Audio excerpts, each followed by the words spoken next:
Good afternoon, everyone. Can you hear me pretty clearly? Good.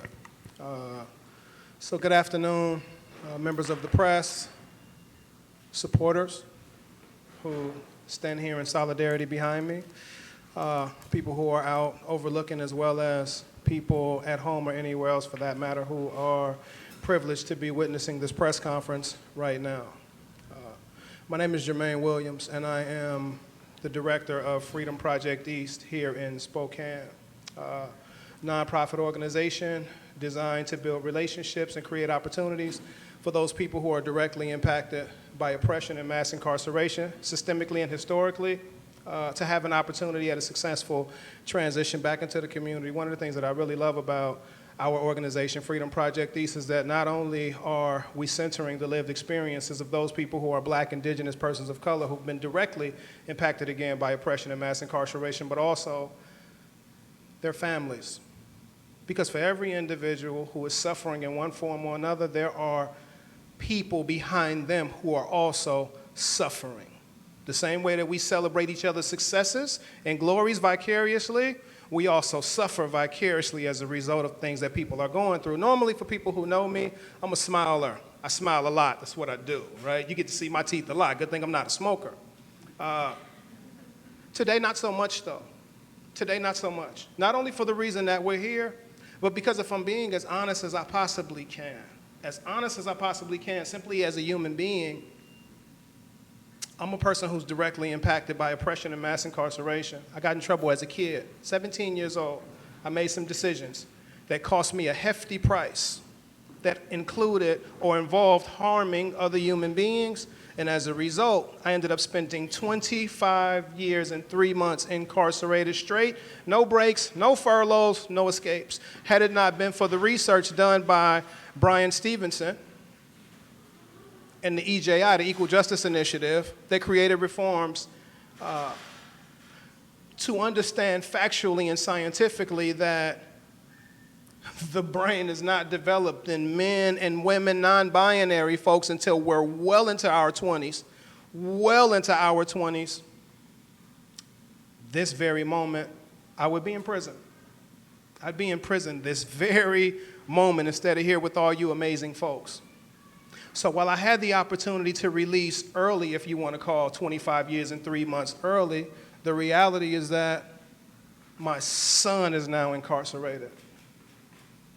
My son is now in prison, right? So when we're talking about generational choices, generational decisions and how that impact people, that's a real thing for me. I'm not saying that for a sob story. I'm not saying that for sympathy, any of that. What I'm saying that for is we're talking about human beings and what we live with and what it takes in order to walk in our shoes day in and day out.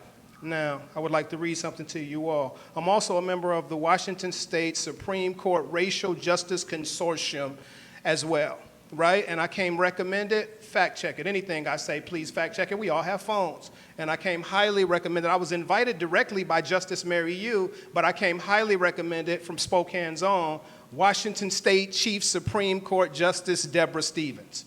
Shout out Deborah Stevens for anybody who knows who Deborah Stevens is. I want to read something to you all. Systemic racism and oppression in policing do not mean that each individual in law enforcement supports racist ideas. It means that the system produces racist outcomes, results that disproportionately hurt people of color. It is clear in use of force data, traffic stop data, and police killings, people of color are disproportionately harmed by law enforcement. As I stand here today, knowing that the numbers are not necessarily on my side, that we live in a city as beautiful and amazing and phenomenal as the Lilac City is, knowing that we live in a city where people who identify as Black are 1 in 5 times, right, to get arrested. The reality is that factor in my history as a human being. Factor in the choices I made. I'm not going to stand here and say I made mistakes. Granted, my brain wasn't fully developed and I wasn't mature, but I'm not going to sit here and say that I made mistakes, right? That implies knowing I didn't know what I was doing. I didn't know the harm I was causing, but I knew what I was doing. I didn't make mistakes. I made poor choices, is what I made, right? And again, it cost me, and more importantly than that, it cost my family, and it cost other people, and it cost their families and society as a whole quite a bit.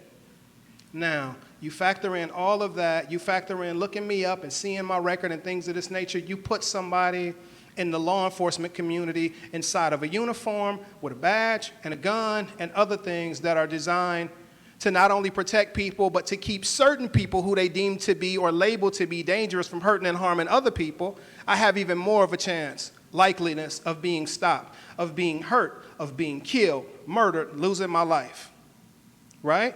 Fortunately, I have not. Fortunately, I have not been killed. I have not been murdered. I have not lost my life. So I stand here today with the opportunity to speak to that, to speak to the beauty of reforms that prevent law enforcement officials from using deadly force, namely chokeholds that would stop me, an asthmatic individual, that would stop me, an individual who has extreme allergies. Check my record. Again, fact check anything I say. You can check Sacred Heart, emergency room, or Deaconess. I've been there about 7 times in 12 months, literally no exaggeration, maybe 10 times in 15 months, right? Asthma and allergies. I have a respiratory issue. I have a respiratory disorder. So put a chokehold on me, any one of you. You don't need to use a nightstick or a billy club. Put a chokehold on me. I probably won't be able to come out of that situation alive, right? So these reforms that have currently and recently come into place that give me, an individual like me who represents the communities that I'm a part of, the communities that I come from, even in so much as this red, black, and green thing you see on my hand was given to me by one of my brothers on the inside. So I don't wear jewelry, but people always see me with this thing around my neck. It's not to be fancy or because it looks cute. It's because I never forget where I came from, I never forget where I'm going, and I try not to forget the individuals who I left behind who are simply waiting on an opportunity to do the same thing, if not more, or greater things than what I am doing, right? But I have a chance. I have a chance to do better. I have a chance to reform myself. I have a chance to move forward. I have a chance to create an opportunity or an example for people to say, you're not that bad. Maybe other people aren't that bad either. We gave you a shot and you did pretty good with that shot. Maybe we should give them a shot as well. But what about those individuals who have lost their lives to police brutality? What about those individuals who've lost their life to lethal force? What about those individuals who have lost their life to chokeholds, etc., and they don't have the same luxury of standing here hurting today because of all of their intersections, because of all the things that they deal with mentally, emotionally, psychologically, physiologically, medically, or otherwise, right? Because they don't have the luxury of standing here today and blabbering about how not only did they lose their life to the system for 25 years and 3 months, but now they've just lost their son to the same system designed to create and perpetuate, that's working perfectly, by the way, targeting those people who are black, indigenous, persons of color, poor people, people who've been historically, systemically disenfranchised, marginalized, and the list goes on. What about those people? So I stand here today not to browbeat the police. That's not what I'm here for.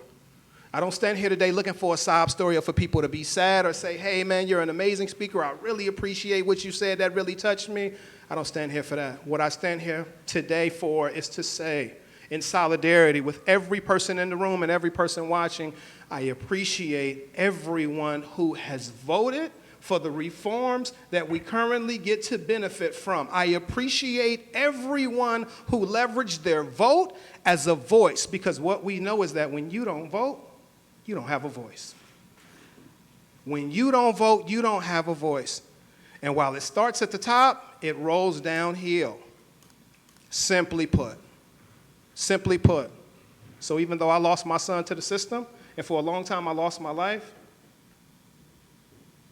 I had a chance to restart my life over and do better and do well and be partnered with some phenomenal organizations and have some amazing people who simply showed me empathy, cared about me, and gave me an opportunity to come into this community and do better. Hence me standing here today. I didn't get here on my own accord.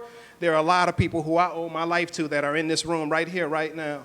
But more so than that, there are also people, and specifically a person in this room who lost their child to police violence.